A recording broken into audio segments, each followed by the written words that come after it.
Hello and welcome. गल्पों के एक बहुत बड़े गैप के बाद आप सबका स्वागत है। इस बीच हमारी बहुत सारी परीक्षाएं हुई और हम लोगों ने बहुत कड़ी मेहनत करी, इसलिए हम लोग आपके पास अपने लोक कथाएं लेकर नहीं आ सके। लेकिन अब परीक्षाएं खत्म हो गई हैं और हम एक बार फिर से आए हैं आपके पास देश विदेश की लोक कथाएं लेकर। तो आज हम जिस देश की लोक कथा लेकर आए हैं, हमारे हिसाब से उस देश का फ्लैग ड्रॉ करना बहुत ही मुश्किल है और वो फ्लैग आरो ने ड्रॉ करके दिखाया है। आरो वो दिखाइए। यस, तो ये है, थैंक यू अगस्त्य, ये है अल्बेनियन फ्लैग। अब ये अल्बेनिया कहां पर है? अल्बेनिया है ग्रीस के पीछे यूरोप में एक छोटा सा बहुत ही खूबसूरत देश। और जैसा कि आपने इनके फ्लैग को देख के समझ लिया होगा कि इनकी लोक कथाओं में भी ड्रैगन या इट्स अ फीनिक्स या फिर समझ लीजिए ये है दो मुंह वाला ईगल। और एक भी ड्रैगन। अच्छा, हम लोग हिंदी में बात करेंगे। हाँ, तो ड्रैगन भी बन सकता है, ड्रैगन भी हो सकता है, आप जो मर्जी समझे इसको। तो ये कहानी हम आज शुरू करते हैं अल्बेनिया के एक राजा की। तो ये राजा जो था, ये अपना राजपाट सब खो चुका था। और हाँ, राजपाट सब खो चुका था। कहानी वहीं से आरंभ होती है कि ये राजा जो था बहुत सीधा साधा अच्छा उदार राजा था जो अपना राजपाट खो चुका था। अब ये राजा कैसा दिखता है ये दिखाएगा आपको अगस्त्य ओरिगामी में। ये है अल्बेनिया का राजा, जो राजा हरिश्चंद्र की तरह इसने अपना सब कुछ दान देके सब कुछ लुटा दिया था। लेकिन राजा फिर भी बहुत खुश था। राजा के पास थोड़ी सी जमीन थी, उसके पास उसके सबसे प्रिय घोड़ा और सबसे प्रिय कुत्ता था। लेकिन राजा के दिल में एक ही दुख था कि उसका कोई बेटा नहीं था। एक दिन राजा समुद्र के किनारे मछली पकड़ने गया, तो उसे एक लाल रंग की मछली दिखाई दी, जिसे उसने पकड़ा और जब घर लेकर आया तो वो मछली इंसानों की आवाज में बात की और बोली कि तुम मेरे 4 टुकड़े करो। जो सर का टुकड़ा है वो तुम रानी को खिलाओ, जो बीच का टुकड़ा है वो तुम खाओ, जो दूसरा टुकड़ा है वो अपने घोड़े को खिलाओ और जो आखिरी पूंछ का टुकड़ा है वो अपने कुत्ते को खिलाओ, और जो हड्डियां हैं वो जाके अपने सामने बगीचे में गाड़ दो। राजा ने बिल्कुल वैसा ही किया और देखते ही देखते थोड़े दिनों में रानी ने एक जुड़वा बच्चे, मतलब आरो और अगस्त्य की तरह ट्विंस को जन्म दिया।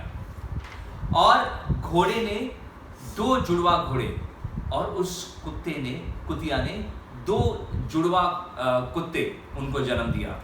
और ऐसा ही नहीं, वो जो जहां पे हड्डी गाड़ा था वहां पे 2 चांदी की तलवारें निकल के आ गई। चांदी की तलवारें? हाँ, चांदी मतलब सिल्वर। तो राजा बहुत खुश हुआ। राजा की जो दिल में तमन्ना थी वो पूरी हो गई और उन्होंने बहुत ही जतन से अपने उन बच्चों को बड़ा किया। उनमें वो सब शिष्टाचार दिया, उनमें वो सारी संस्कृति दी जो उनके देश में लोग मानते हैं। और इसके अलावा भी उनको तीर कमान चलाना, तलवार चलाना, बल्लम से लड़ाई करने में उन दोनों को बहुत माहिर किया।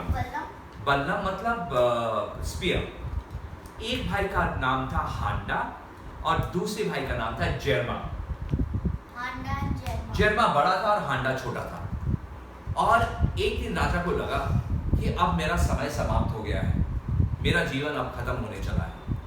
राजा ने उन दोनों बेटों को बुलाया और बोला, देखो तुम जो कुछ भी हो, हम लोग आज गरीब हैं, लेकिन याद रखना तुम्हारे खून में, तुम्हारे जो वेन्स है उसमें एक राजा का खून है, तो तुम दोनों राजकुमार हो और ये बात जिंदगी में कभी मत भूलना। और राजा ने उन दोनों को एक एक अंगूठी दी और बोला, ये अंगूठी बहुत ध्यान से रखना। और ये कह के राजा गुजर गए। कैसे? उम्र हो गई थी, वो गुजर गए। How did he? तो उनकी उम्र हो गई थी और वो गुजर गए। उसको कैसे पता था कि वो? ये कहानियों में सब पता चल जाता है, लोक कथाओं में सब मालूम हो जाता है। तो उसके बाद जब मरना कहानी में इतना डिटेल में नहीं जाते उस वक्त वहां पे, तो क्योंकि कहानियों में इनके अलग मायने होते हैं, अच्छा। हाँ, एक अलग शिक्षा होती है। तो ये राजा गुजर गए, रानी बहुत दुखी हुई और उनके बेटों ने कहा कि माँ हम तुम्हारे साथ हैं। इस तरह धीरे धीरे बेटे बड़े हुए, 19-20 साल के हो गए। तब एक दिन जरबा ने हांडा से बोला कि देखो जो कुछ भी हो, हम तो हैं राजकुमार, हमारे को अपनी अपनी किस्मत आजमानी चाहिए। और ये कह के उन्होंने रानी के पास गए, वो दोनों रानी के पास गए और बोले कि माँ हम दोनों देश घूमना चाहते हैं, क्योंकि अब आपके पास एक काम करने के लिए, खेतों में काम करने के लिए आदमी भी है, घर में काम करने के लिए दासी है, हमारे को आप 1 साल की छुट्टी दीजिए। रानी ने उनको 1 साल की छुट्टी दी और दोनों राजकुमार अपने अपने घोड़े पे बैठे। याद है जुड़वा घोड़े थे और जुड़वा कुत्ते थे, अपना अपना कुत्ता लिया, अपना भल्लम, तीर, कमान, तलवार लिया और निकल पड़े। क्योंकि बाहर जाते आपको मालूम नहीं है ना कि आपको बाहर क्या कैसा देश मिलेगा, तैयार होकर जाना चाहिए ना। तो वो लोग निकल पड़े। एक नदी के किनारे चलते चलते एक बहुत बड़ा अखरोट का पेड़ आया, वहां से अखरोट, हाँ, अखरोट के पेड़ के वहां से दोनों रास्ते अलग हो जाते हैं। जरबा और हांडा ने बोला यहाँ से हम दोनों अपनी अपनी किस्मत आजमाने जाएंगे, और उन्होंने एक दूसरे को अपनी अंगूठी दी, जरबा ने हांडा को और हांडा ने जरबा को, और बोला कि देखो ये अंगूठी का रंग सोने की अंगूठी थी, जिससे काला पड़ जाए समझ लेना कि दूसरा वाला भाई जो है वो किसी परेशानी में है, तुम्हें भाग के उसको जाके उसको बचाना है। तो ये कह के दोनों अपनी अपनी तरफ चल पड़े। अब जरबा एक ऐसे राज्य में पहुंचा जो बिल्कुल वीराना था, सुनसान, कोई नहीं सड़क पे, तो और आसमान में बिल्कुल काले बादल, चारों तरफ अंधेरा। तो ऐसे करते करते जब वो एक सूर्य मंदिर के सामने पहुंचा, सन टेम्पल, तो वहां पर एक बूढ़ा आदमी रो रहा था। तो उन्होंने बोला क्या हुआ? बोला कि अब अल्बेनिया का जो ड्रैगन है उसका नाम है कुलशेद्रा। बोला हमारे यहाँ पे आज से 2-3 महीने पहले एक कुलशेद्र आया है, उसने हमारे यहाँ का पानी रोक दिया है, और जब हमने यहाँ से सेना भेजा तो उसने सब सेना को मार दिया। सेना मीन्स आर्मी, तो सबको मार दिया। तो अभी हमने अपने राजा से बोला कि आप जाइए और कुलशेद्रा से एक सलाह कीजिए। तो करने के बाद कुलशेद्रा ने बोला कि ठीक है, हर हफ्ते मुझे एक लड़की चाहिए जिसे मैं खाऊंगा। लड़की वाला लड़का, ये कहानी है। वैसे कुलशेद्रा ने उसके मूड में था, उसने ये बोला। तो ये बोलने के बाद उसने बोला कि देखिए पिछले हफ्ते मेरी बेटी थी और इस हफ्ते हमारे यहाँ के जो राजा है उसकी राजकुमारी की बारी है। सब लोग उसको छोड़ने गए हैं वहां पर जहाँ पे कुलशेद्रा आके खाता है। तो ये जो जरबा था ये वहां पे घोड़ा चला के गया राजा के पास। राजा रो रहा था, बोला आप चिंता मत करिए, आप मुझे सिर्फ बताइए कहाँ पर जाना है। तो राजा ने उसको वो ठिकाना बताया जहाँ पर वो अपनी बेटी को छोड़कर आए हैं। तो वहां पर गया, उसने देखा कि राजकुमारी को उन लोगों ने हाथ पांव बांध के वहां छोड़ रखा है। कुलशेद्रा को बहुत दया आया, उसने राजकुमारी के हाथ पांव काटे, मतलब रस्सी काट दी। राजकुमारी बोली क्या कर रहे हो तुम, भाग जाओ यहाँ से। कुलशेद्रा बोला नहीं, मैं तुम्हें बचा के जाऊंगा। बोला तुमको सॉरी ये जरबा बोला नहीं, मैं तुम्हें बचा के जाऊंगा। थोड़ी देर बाद कुलशेद्रा आया, आसमान में काले बादल, नदी का रंग काला पड़ गया, और वहां से कुलशेद्रा कैसा था, उसके 7 सर थे, पानी के नीचे से निकला, और उसका जो बॉडी था वो बिल्कुल मगरमच्छ की तरह, बड़े बड़े बिल्कुल सख्त स्केल थे, उसकी बहुत लंबी पूंछ, और पूंछों में कटारें लगी हुई थी, डैगर्स जैसे। और जब ये हुआ तो ये अपने जो जरबा था ये उससे लड़ने आगे बढ़ गया। अब कुलशेद्रा जो था वो एक जरबा से लड़ लेता, लेकिन यहाँ पर एक घोड़ा भी था, एक कुत्ता भी था, और जरबा भी था। घोड़ा उसकी पीठ पे चढ़ गया, उसके जो पीठ पे बड़े बड़े स्केल से वो तोड़ने लग गया। कुत्ता जो था उसकी पूंछ पकड़ के काट लिया, और जरबा ने उसका सर काटा। लेकिन कुलशेद्रा जो था वो भी कम नहीं था, वो सर जैसे ही जमीन में गिरता उड़ के जाके दोबारा चिपक जाता, और उसको कुछ नहीं होता।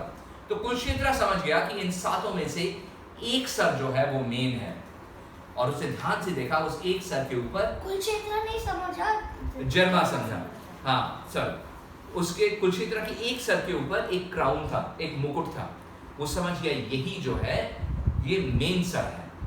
और इन द मीन टाइम जब घोड़ा उसकी पीठ के ऊपर चढ़ के उसके स्केल्स तोड़ रहा था, कुलक्षेत्र के बाकी जो 6 सर थे वो घोड़े को अटैक करने गए, वो एक सर बाकी था और जर्मा ने वो सर काट डाला। जैसे ही काटा, काले रंग का खून बाहर निकला और कुलक्षेत्र मर गया। उसने कुलक्षेत्र के 7 जो जीभ थे वो जीभ काटे, जो मेन सर था वो एक बैग में डाला, राजकुमारी को लिया, वापस आया। बैग में क्यों डाला? लोगों को दिखाने के लिए, प्रूफ। जब वापस आया राजा बहुत खुश, राजकुमारी वापस आ गई, तो राजा ने बोला कि तुम्हारी शादी हम इस राजकुमार से कर देंगे, राजकुमारी से कर देंगे। जब वो राजकुमारी के साथ शादी करने जा रहा था तो एक आदमी था, वो भी वहीं से गुजर रहा था। उसने देखा कुलक्षेत्र मरा पड़ा है।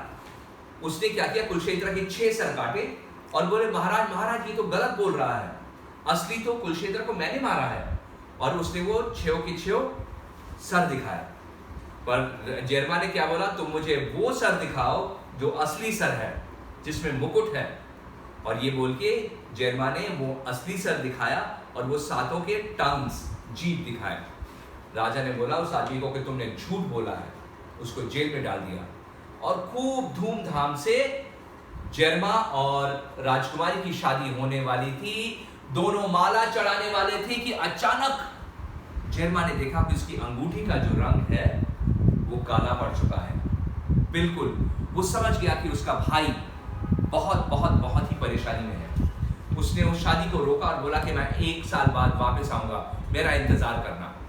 ये क्या कि वो घोड़ा लेके भाग गया।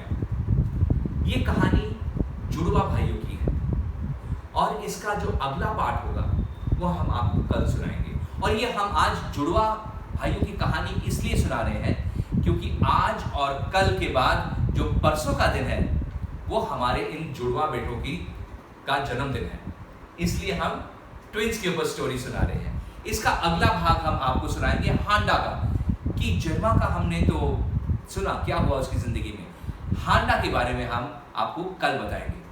तो तब तक के लिए शुभ रात्रि और गुड नाइट।